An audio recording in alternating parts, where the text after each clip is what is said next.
Welcome to This Constitution. I'm Savannah Eccles Johnston. And I'm Matthew Brogdon.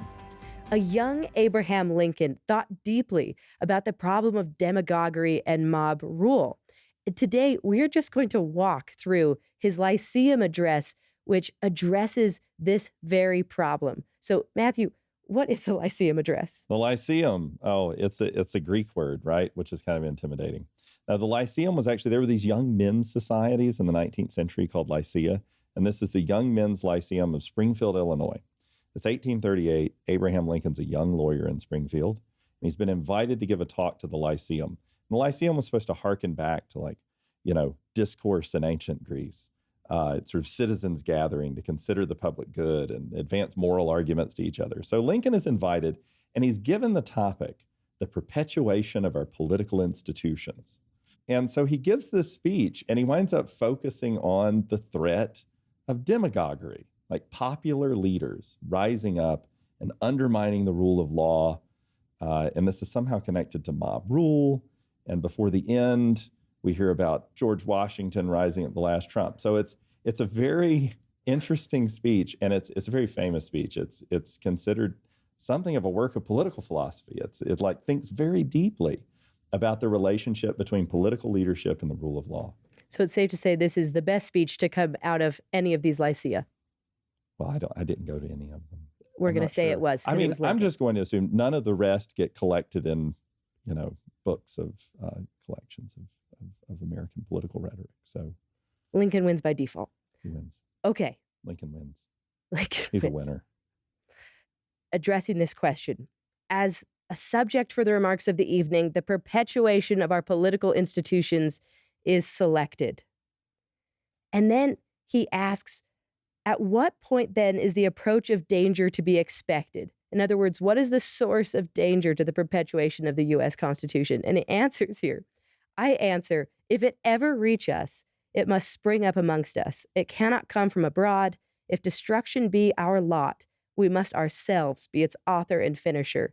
As a nation of free men, we must live through all time or die by suicide. Yeah, it's pretty high-flown rhetoric. What does he mean by this? What are we doing to ourselves that leads to the end of our constitutional system? It's not the British invading.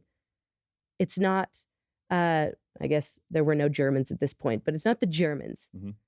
It's ourselves. And it's particularly our susceptibility to mob rule and to demagogues that prey on it. So the mob rule part is interesting. Lincoln talks about the response of good men to mob rule. So he's talking about the sort of environment of lawlessness. He gives the example of a lynching in St. Louis of a man who was accused of assaulting a member of the community, and the man was tied to a tree and burned to death. It's quite awful. It's horrible. He mentions the hanging of gamblers. So a number of communities in a sort of moral outrage had started hanging gamblers where they found them, professional gamblers. He said until they hung like the sort of native Spanish moss of the country, talking about the oak trees of the South.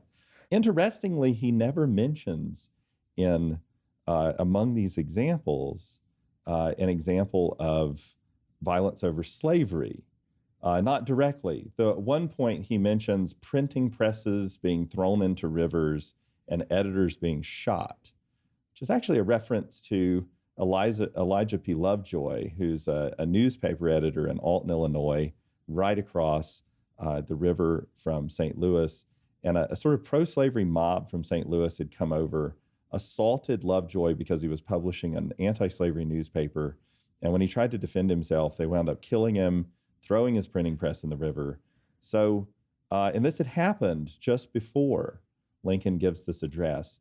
So even though he doesn't talk in express terms about that, he just alludes to it, it's got to be very clear to his audience the kinds of things he's talking about. And the country is really in danger of resorting to mob violence to handle an awful lot of its political problems. Right. So this is what he calls ill omen amongst us. Mm-hmm. Basically, the mobocratic spirit, which is a great term, is already creeping in among the American people. And then he gives these examples. And what I think is interesting about these examples is even if that man was guilty, he still should have been tried in a court of law, is Lincoln's point. even though gambling is for Lincoln morally wrong, it's not illegal. So you can't hang them. So he's setting almost the law against kind of common morality. He's saying, no, the law still has to win out here, even if it is repulsive, even if the person gets off, the law has to win, because otherwise, and he actually mentions this, you could grab the wrong person. You could kill the wrong person. So he makes this his response to this is, you got to obey the laws, right? He teaches reverence for the law. In fact, he says, let you obey the law in every particular as far as you can, which is a pretty strong rejection of civil disobedience. I'm curious what you think about this. Like, why doesn't he leave any space for civil disobedience? I mean, clearly Lincoln believes in justice. He believes in right. We can look elsewhere for his, views on slavery and other forms of injustices. Why do you think he's willing to tolerate unjust laws for the sake of law-abidingness? Well, I think he would argue that law is the only protection for rights writ large. And so any undermining of the reverence for law ultimately harms everyone, even if that law is unjust. You have to overturn the law and change it through lawful means, through regular means. And I kind of wonder, how do you compare this to MLK's understanding of breaking the law, but then accepting the consequences of the law on you? Would Lincoln look at that and say, that's fair game because he's accepting the consequences of the law on him? Or would he even reject that? There is a real common thread between the two of them, because King, of course, Martin Luther King, in the letter from Birmingham jail, when he advances an argument to fellow clergymen for law breaking, he's very careful to say you have to do this in a way that exudes reverence for the law. So I think you're right to point out that common thread. I'm not sure I agree with Lincoln on this. I find King's argument much more compelling, but it is important to note that it's not just an argument for law breaking whenever you think the law is wrong. In fact, King is saying you sometimes have to engage in the civil disobedience to preserve the law, right? Because the community's conscience needs to be pricked. But then there's this wild requirement that scandalizes people, especially some of the other civil rights activists who were not rooted in the Southern Christian Leadership Conference and in Protestant Christianity in the South, advocates of Black nationalism and so forth, that were scandalized by King's argument that, well, if you break the law for the sake of conscience, you then have to submit to being arrested and punished in whatever way. And of course, he puts his money where his mouth is, because he's sitting in a Birmingham jail having submitted to arrest after engaging in an unlicensed parade, right? So there's kind of two questions here, comparing this back to Lincoln. And the first is, can Lincoln say this because he's Lincoln, a white man from the North, and so it's easier for him to say, obey the law, even if it's unjust, because the deeply and most unjust laws haven't touched him? Or is Lincoln saying this for the masses? It's not for the particular. It's the masses have to be taught absolute obedience to the law. And then there are specific cases. I'm not sure if that's where he's coming from. I don't actually think it's just a surface teaching for Lincoln. I mean, I know you could read him this way and say he's overshooting the mean. He's exaggerating for the sake of instilling a reverence for laws in the public. And if he were in a different context, maybe he'd argue for civil disobedience. I mean, perhaps, but I do think he means it. And one of the reasons I think he means it is the Lovejoy example. Lincoln is friends with Lovejoy's brother. They're correspondents. You can actually find correspondence between them later in life. And so I would say that this kind of mob violence really has touched Lincoln. And I think he's quite serious about the fact that complying with a few unjust laws in a largely just political order, and that's important. We're talking about a political order that is, by and large, a good political order. But complying with a few unjust laws in a largely just political order is far less harmful to the community, and to yourself probably, than inculcating a spirit of lawlessness. And, his discussion of the effect of lawlessness and mob rule on good men is really interesting here. Yes, I agree with you that he takes this seriously, because his entire presidency is defined by almost an obsessive devotion to the law and to showing that he is following the law as the Constitution is understood. It's quite remarkable how obsessed he is with showing, I have not done anything unconstitutional. So he's really putting his money where his mouth is there. But this discussion of good men, you're right.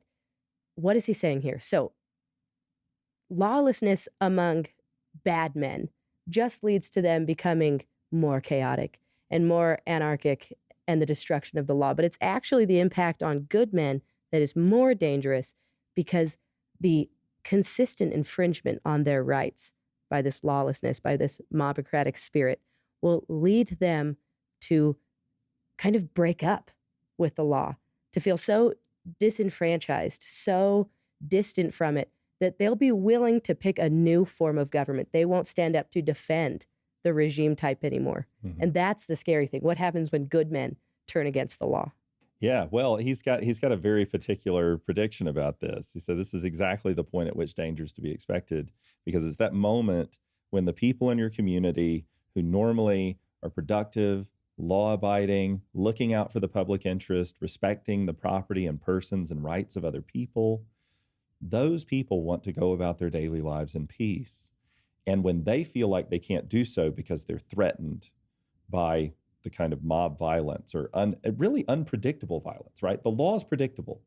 You can kind of predict what will happen. If the law holds you accountable, even falsely accuses you, there's a process you can predict and you can navigate legal representation and procedures. But when mob justice takes hold, you never know when you or your neighbor or someone you love is going to suddenly and unexpectedly be the victim of this random violence.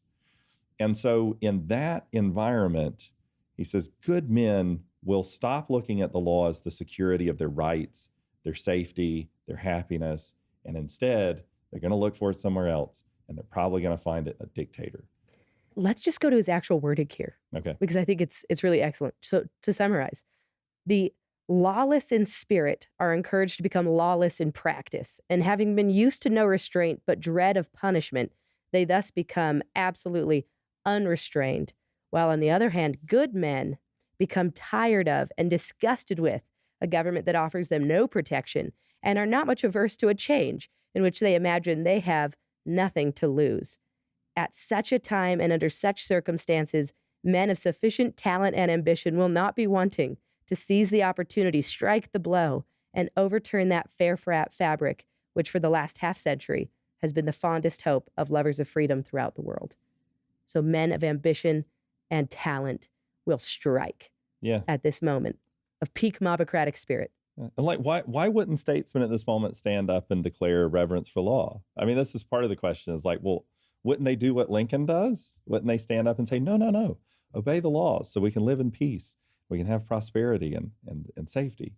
He says that's not what's likely to happen, because it only takes one genius, like one ambitious genius, one Alexander, one Napoleon, one Caesar, to see the opportunity and seize it. He talks about politicians who are just sort of content to hold an office, and aren't really looking for advance. They just want a little bit of power. Right. He said, those aren't of the tribe of the lion or the eagle, this sort of says, though, that's not Alexander and Caesar. Alexander, Caesar, and Napoleon will not pass up an opportunity to look at a vulnerable political order with dissatisfied people and say, I'll give you safety and prosperity. Put me in charge. Well, and I think this is key, is the danger isn't from your average person or even from your more than averagely competent or ambitious individual. It's from that rare but always occurring, extraordinarily skilled and ambitious man who wants his name to go down in history. And they need to build or destroy. And he then says, why didn't this occur earlier? Well, because in the founding generation, these men of extraordinary ambition, they had something to build. And so the worst angels of their nature or devils of their of their nature were constrained because they were building something. But now it's built. And so those men of extraordinary ambition aren't going to be content to just keep what some other man has built. They're either going to need to destroy it or build something new and greater. And that's the danger. And I kind of think Lincoln is identifying himself here. Like he's kind of making allusions to himself. Mm-hmm. And that's why he can say this, because I think kind of he feels that. If you're actually a genius capable of this kind of leadership and capable of seizing this kind of power, then it's difficult to sort of confine yourself to the rule of law and to living within this structure, like you said, that someone else built, right? I'm living in a house somebody else built. Right. It's not satisfying to ambition. And maybe Lincoln is. I know there's Harry Jaffa years ago advanced this theory, right, that Lincoln is looking forward and seeing the danger of his own genius, like a time might come. And he actually mentions there being this person they'd seize power, and even if whether it meant enslaving free men or setting slaves free, might be the means of seizing this kind of power. And some people see in that Lincoln sort of peering into the future and thinking one way for someone to establish their greatness in this country would be to abolish slavery. I think while he sees obviously radical abolitionism in 1838 is just getting off the ground. William Lloyd Garrison's newspaper, The Liberator, is just beginning to publish. You have David Walker's Appeal and the emergence of, I guess, what we might call more militant black abolitionists in free states. So I'm not sure it has to be Lincoln peering into the future. I think there's plenty going on in 1838 that would explain this rhetoric. No, I agree with that. But there is something eerie about this speech, you have to admit, especially as you get to the end when he begins to engage in some rather demagogic language himself. Well, I'm wondering about the solution. Right. So what's the solution for him to this? How do you prevent this? And he says it clear. Let law-abidingness become the political religion of the nation. So what can stand up, or who can stand up to these men of extraordinary skill and ambition, these wannabe dictators? And the only answer is the good people of the country, united together and united under the law, devoted to the law, almost religiously devoted to the law, because it is their political religion. That alone can stand against these kind of men. Yeah, and even if they don't completely agree with the law. So he wants reverence for the laws and the Constitution to be this political religion.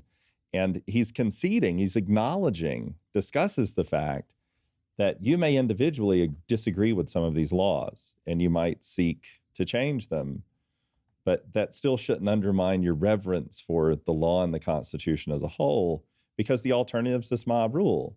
I actually think this problem of reverence is perennial in American politics, actually in any constitutional system, right? Yes. He's putting his finger on a problem. You've got a generation that built a constitutional order, implemented it. It was successful.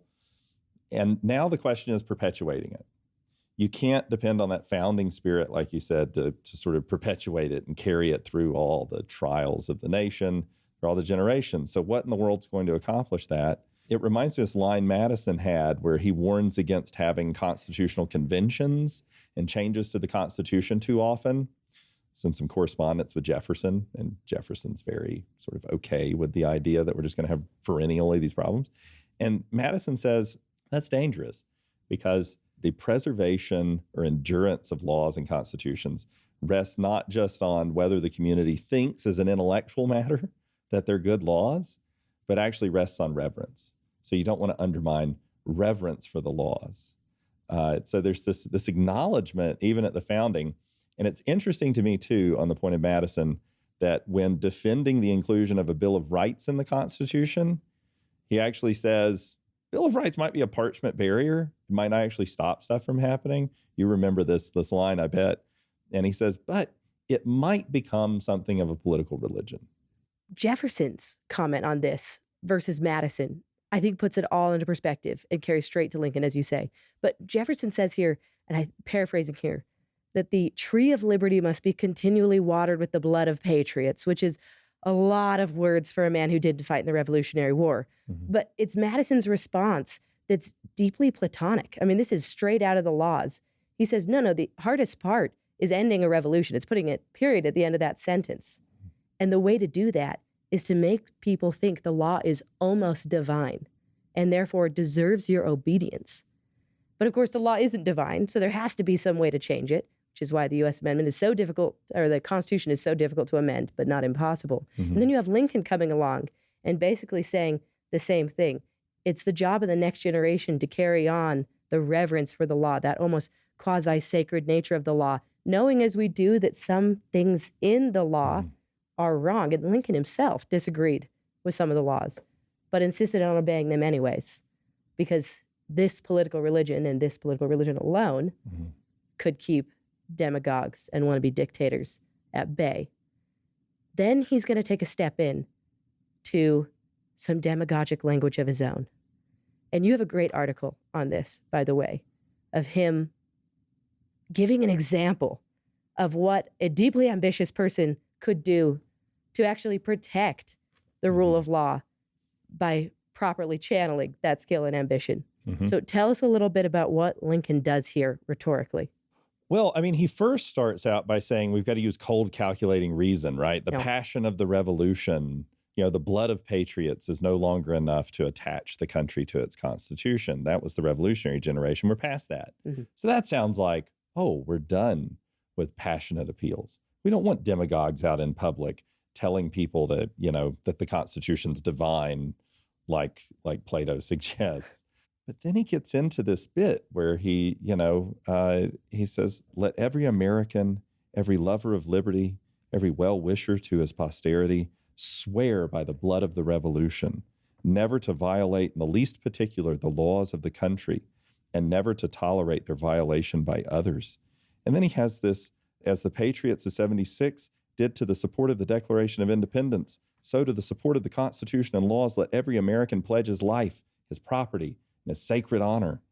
Let every man remember that to violate the law is to trample on the blood of his father and to tear the character of his own and of his children's liberty. Let reverence for the laws be breathed by every American mother to the lisping babe that prattles on her lap. Let it be taught in schools, in seminaries, in colleges. Let it be written in primers, spelling books, and in almanacs. Let it be preached from the pulpit, proclaimed in legislative halls, and enforced in courts of justice, and in short, let it become the political religion of the nation. This is powerful rhetoric, and it's coupled at the end with this appeal to Washington, that at the last Trump, right? Wait, let's actually just read this out because it's so good. Well, first, he says at the beginning of this paragraph, they were the pillars of the temple of liberty, and now that they have crumbled away, that temple must fall, unless we, their descendants, supply their places with other pillars, hewn from the solid quarry of sober reason. Passion has helped us, but can do so no more. It will in future be our enemy. Reason, cold, calculating, unimpassioned reason, must furnish all the materials for our future support and defense. And then he completely changes tune. Let those materials be molded into general intelligence, sound morality, and in particular a reverence for the Constitution and laws, and that we improve to the last, that we remained free to the last, that we revered his name to the last, that during his long sleep we permitted no hostile foot to pass over or desecrate his resting place, shall be that which to learn the last trump shall awaken our Washington. Yeah. What language here? Shall awaken our Washington, the last trump, and then the gates of hell shall not prevail against it, being the last line of this speech. This isn't reason, cold, calculating, unimpassioned language. Yeah, I think there's two ways to read this. And one is that Lincoln's entertaining his audience. These young men like some cleverness, a little irony. I think I was just told them reverence for the laws. He says, this is actually what the demagogue, when he comes, this is what it would sound like.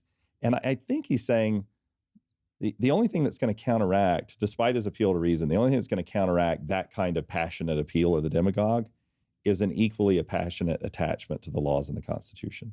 And you can read that two ways. I mean, you could say, one, he's appealing to the sort of reverence that's rooted in the reverence time bestows on everything. It's been around for a long time. We love it because it's ours, sort of a patriotism. The other is a self-interest. And I think that's really for the intelligent reader. He's saying, it's in your best interest to preserve the laws and the Constitution. And that means you'd better teach your children in the school and say in public that the laws and Constitution are to be preserved. Otherwise, you're just not going to be able to stand against this kind of demagoguery when it comes. And it appeals to blood and soil, right? Instead of to the laws and to law-abidingness and to liberty. So if I could summarize this point here in a way, Lincoln's pointing out that the kind of rhetoric and ability that someone could use to undermine the Constitution, to bring this kind of demagoguery and dictatorship, are exactly the kind of skills that a leader will need to defend it. So we can't actually cut out leadership. We've got to leave room for it. And that's its fit with the presidency in a way, is that we've got to leave room for the kind of leadership that can defend the Constitution and laws against this demagoguery when it comes. There's also the argument that, on the greatness point, you've got to find a way so that the ambitions of great men can be satisfied through preservation of the laws. And the Civil War provides one opportunity for that, right? That maybe you can have the kind of greatness the founders had, not by destroying the regime and refounding it, but by preserving and saving it. It's 1844 when he's saying this. Just 20 years later, Lincoln will demonstrate the kind of rhetorical skill needed in a presidency to combat, the kind of leaders who are attempting to destroy the constitutional order. So he is going to kind of become the fulfillment of his own prophecy, demonstrating these kind of rhetorical skills and using that in a non-religious context. We need to talk again about what Lincoln did in this presidency. How did he understand the powers and the limits of the presidency, and not just the rhetorical necessities of the president, because he was a deeply rhetorical president. He was a remarkably gifted speaker, see the second inaugural. But he couples this with a reverence for the law and understanding of the limits of the presidency. So I think we should come back and talk about that.